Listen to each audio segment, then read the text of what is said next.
My brothers, what's going on?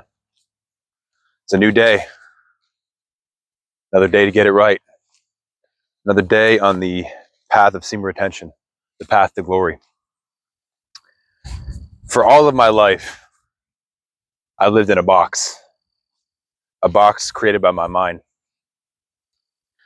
my own hell, my own personal hell, with no energy, constantly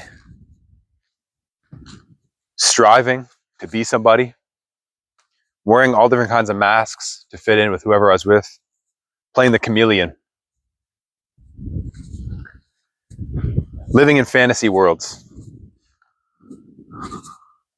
living in dreams and fantasies and illusions, because in real life I was nothing. And because of PMO and because of addictions, I was so drained and I was so depleted of life that I couldn't do anything in life. Couldn't do it. I had no energy. I just chased stimulation. I just chased excitement and external boosts. I chased drugs and alcohol and relationships and Tinder hookups and experiences and video games. Everything, all fake things, all illusions. And so before I go any further, I just wanted to, this channel has been kind of getting a boost lately, man. And you know, in the last week or so, I've gotten quite a few new subscribers. So I appreciate y'all, man. I appreciate you guys tuning in. I appreciate y'all connecting with me and the comments that you guys leave. And so, man, I'm just going to just keep recording and, you know, I'm just glad that, you know, somebody's getting some value out of this and that y'all can relate and we can go forward together and just share information, share experiences and strength and hope and help each other on this path. Because it's a lonely path, man. This thing is lonely, bro. Not many people understand it. And it's tough, man. You know, you feel alone a lot. And so any chance we can to get on here and say, man, I'm going through the exact same thing, man. I relate to that, man. We're having the same experience. Like, it feels good, you know? So, but today I just want to talk about my life and what it was and what semen retention is doing for me and how I'm coming out of this pit that I've been in my entire life. I'm 31 right now. I started PMO. I started looking at porn for the first time. I was about 10 or 11 years old. I think it was like the third grade. I remember kids talking about it, and there's one particular friend I had that kept talking about watching porn, that he'd go on his parents' computer and watch it and just talk about how awesome it was and how, you know, cool it was, stuff like that. So, you know, naturally I followed suit and, you know, there it was. It went on from there. And I think that's a lot of y'all's stories, starting at 10, 11, 12 years old. And man, we're the first generation to have to deal with that, bro. Our parents, those before us, didn't have to deal with high-speed internet porn at such a young age, just in the palm of their hands, you know? And so I went down into darkness at a very young age. And this thing gripped me at like 10 or 11 years old. And so, man, even still, like, a lot of my memories from childhood is gone. A lot of my mind is inaccessible right now. I just, you know, I'm still coming out of darkness, you know, everything is shrouded. I don't have a lot of memories from my childhood, you know. This thing just shrouded me in darkness. This thing just sucked the life right out of me in every single aspect of my life. And so, man, the biggest thing for me has always been like social interaction. Most of my life, it's been very hard for me to connect with people. It's been very hard for me to talk to people, be in groups of people, just be around people. I'm always overthinking in my head, thinking about what that person's judging, how they're judging me, or what they're thinking about me, or how I can impress them, that kind of thing. People pleasing, that kind of stuff. It's like I was so empty, I didn't even know who I was, that I was always either hiding from everybody or trying to put on a show for somebody that I wasn't, being somebody that I wasn't. And so one of the things that fueled this was, out of high school, I joined the Army. And I joined the Army at 18 years old out of high school. And I completed boot camp, went through boot camp, trained up as a scout, and immediately upon completion of training, I shipped to Afghanistan. And from 18 to 19 years old, I spent in Afghanistan. And that really exposed me. That exposed me hard. Just going through the stuff I did over there in a depleted state, being addicted to PMO, and by this time getting into drugs and alcohol and stuff like that. And so it exposed me because, I played so much Call of Duty growing up. I was like, man, I can do that. And if I could join the Army, man, and I'll be somebody, like, man, I'll be the soldier. I'll save the girl. I'll save all these people. I'll be the hero. You know what I'm saying? That's what I wanted, bro. That's what I wanted so bad. But I joined the Army, went to Afghanistan. One, it's not what it's like in the video games. It's not what it's like in the movies. It's a lot different. It's a lot different to actually have that experience yourself, But two, man, it's a lot different when you just live in a fantasy world in your head and you think you can do it, and you play video games. You're like, oh, I can do that. You see it on a screen or something like that. You're like, I could do that. But you go and you realize how much PMO is taken away from you. And I didn't know it at the time. I didn't know it was porn. I didn't know it was lust.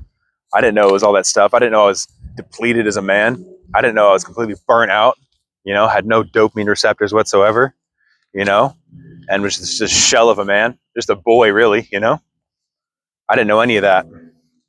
But looking back, I was exposed.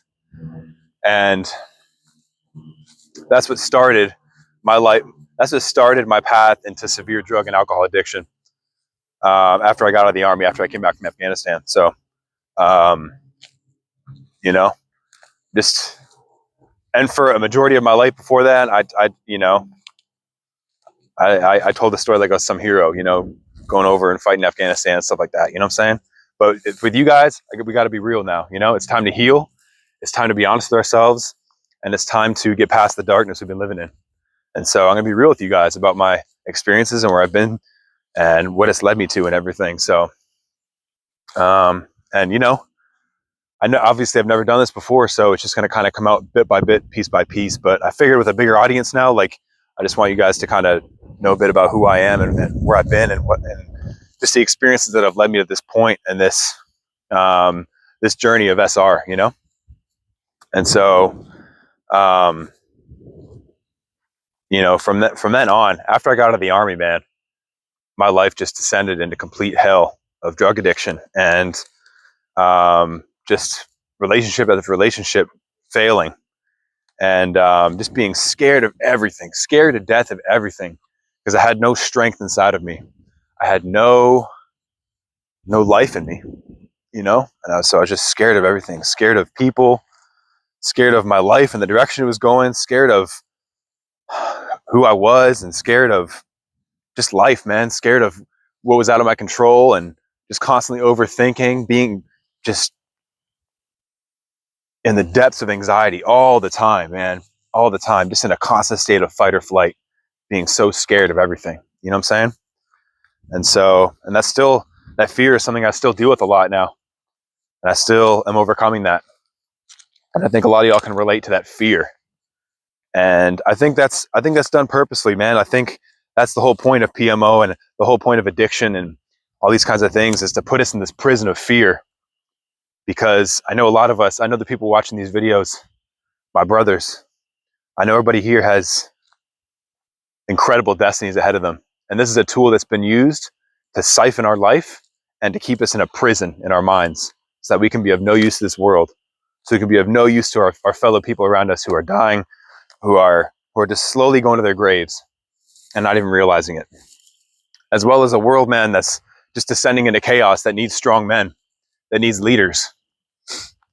But people that have it within them, not people that are just trying to be leaders or reading a textbook, and or people who are born leaders. And so maybe this will speak to somebody, because I know, I needed to hear it at a few points in my life where, just because you struggled with porn and with addiction and with fear and with anxiety and all this kind of stuff, just because you felt like a lot of time in your life you were nothing, just because you feel like you're nobody, or you don't have a big destiny, or you're just kind of just going through life, on autopilot, or just a little bump on a log, so to speak.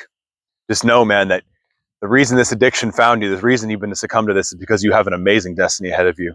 You have big things in your life ahead, and this thing was sent to destroy you.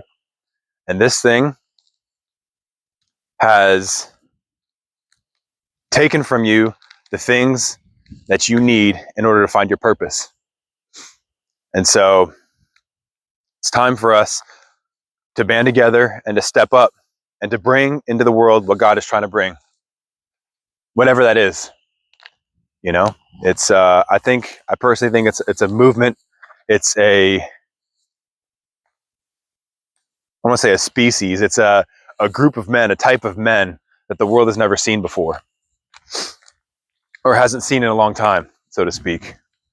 And I think God's trying to bring something in this world that can't be brought in through religion. It can't be brought in through just thought and through, what we've been taught and what we learned, and just the way our society runs. It's a whole new idea, a whole new functioning of the human race, a whole new idea. And I think we're the vehicles for that, boys. I think we're the vehicles for that. And yeah, I just encourage you to keep going, because, man, there's such a destiny ahead of you. There's such a calling on your life that you haven't been able to see, that I haven't been able to see. But, man, we've all come together at the exact right time. God is orchestrating this SR movement that is increasing and gaining speed and gaining momentum, and there's something deep inside of us that, man, I've dealt with so many different addictions, bro, with drug addiction, alcohol addiction, all kinds of stuff, man. Video games, all kinds of stuff, eating, cigarettes, like all kinds of stuff. And this is the hardest one to get, man. This one's so hard to defeat, bro. This one's so hard to defeat. And we can't in our own strength. We can't, dude. It's so deep. Its hooks are so deep. And so, man, this is a specially sent trap, but we're all banding together and rising up. And so I just want you guys to know, wherever you're watching from, be it the United States, be it Canada, be it India, be it the UK, Africa, whatever country in Africa, Europe, wherever you are, someone loves you, man. I love you. And you have a brotherhood that you don't know about yet, that's rising up. That's all coming out of this thing together. You know what I mean? And we don't know each other yet, but we will. And we got big things to do. So it's time for us to get serious. It's time for us to stay connected. It's time for us to let go of things that are no longer serving us. To let go of this life they've put in front of us that is supposed to keep us happy. These cheap forms of pleasure and dopamine, and these just cheap time wasters, man, that they put in front of us. They're trying to keep us occupied with. I don't want to say they as in, the big man or the boogeyman, but bro, I think, to be real, I think there's spiritual evil. I think there's like wickedness, like the Bible says, in high places, bro. That is like trying to see us fail and really coming against us. And so, not to sound like a nut or anything like that, but I think there is a force that is against us on this, bro. And the best way that it can beat us is if we don't even know about it. And so I think a lot of you guys are becoming aware of this force that we're fighting. And so I just want to encourage you guys, man. I just want to, share a bit more about my life and where I've been, and just the box that I've been in my whole life, and that I'm now starting to break out of. It's hard. Growth is hard, man. It's really hard. And that's why it's hard to change. That's why it's hard to grow, because it is so hard. But man, I feel like I'm breaking out of this cage that I've been in slowly, but surely, and I hope some of y'all can relate just to the feeling of being trapped in a box, to where, it's there's nothing really going on inside. You're just depleted inside, and you're always looking for external things because there's nothing really fulfilling inside. But that's about to change. Follow this journey, man, and find that fulfillment in you. Find that peace in you. Find that universe within you that wants to come out and wants to manifest in this world. I love y'all, man. Take care.